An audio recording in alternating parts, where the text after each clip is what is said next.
नमस्कार दोस्तों, एक नाच गीत प्रस्तुत कर रहे हूँ। आप लोग गीत पूरा सुनिएगा और कमेंट करके बताइएगा कि गीत कैसा लगा। अगर अच्छा लगे तो लाइक कीजिएगा, शेयर कीजिएगा।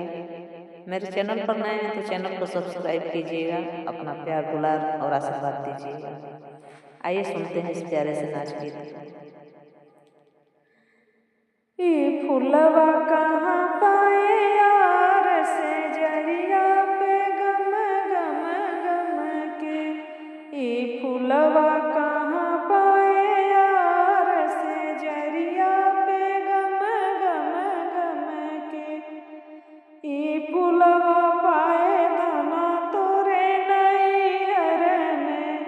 ई फुलवा पाए धना तोरे नैहर में।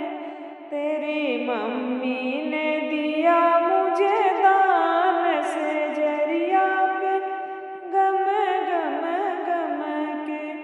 तेरी मम्मी ने दिया मुझे दान से जरिया पे गम गम गम के।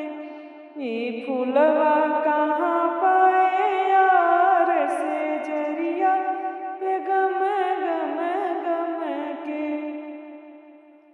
ई फुलवा पाए धना तोरे नैहर में। ई फुलवा पाए धना तोरे नैहर में। तेरी चाची ने दिया मुझे दान से जरिया पे गम गम गम के।